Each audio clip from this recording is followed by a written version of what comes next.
In September of 2002, our Geopolymer Institute crew cast massive imitation pyramid blocks.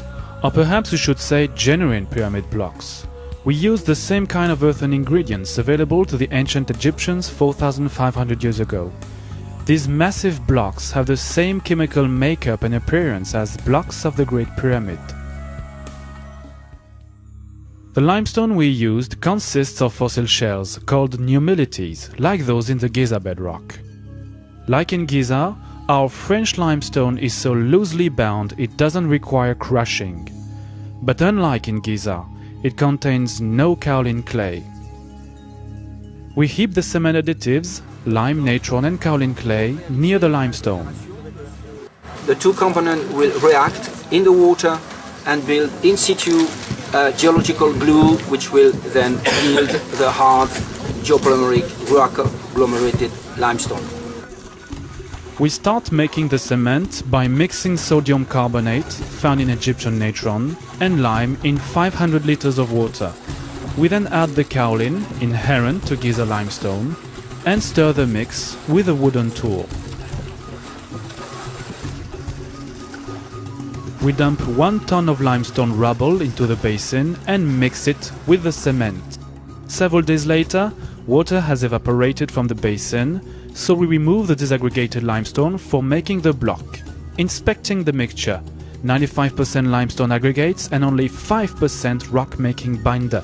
Between 12 and 17% of water give it the consistency of wet sand. One squeezes the mixture with his hand and it keeps its shape. This batch will quickly gain strength.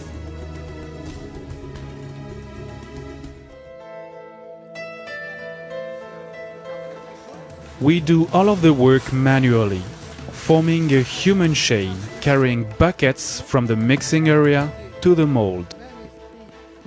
We pour the limestone concrete mixture in a mold and pack it down with a tool called a rammer.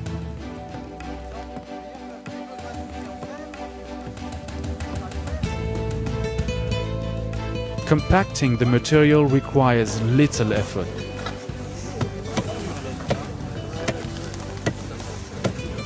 The packing operation encourages cohesion and the denser mixture takes on high strength from the initial curing phase.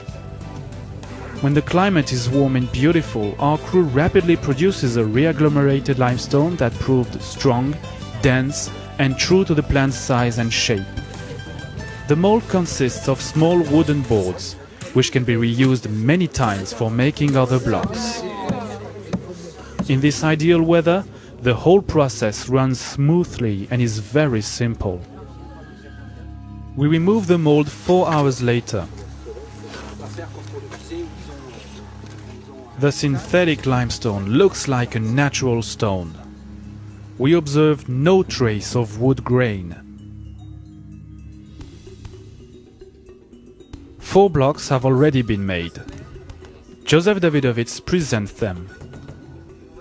The 2 large blocks weighing up to 4.5 tons, containing most water, have given smoother surfaces. The 2 small blocks weighing up to 1.3 tons, the least wet, take on rougher surfaces. When you look at the stones of the pyramid, this is what you see. You see either smooth blocks or very crude blocks.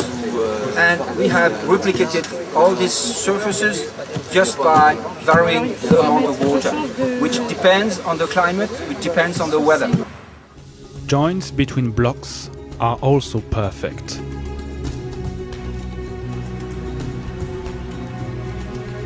It will take 3 months for the stones to fully cure because of the climate of northern France.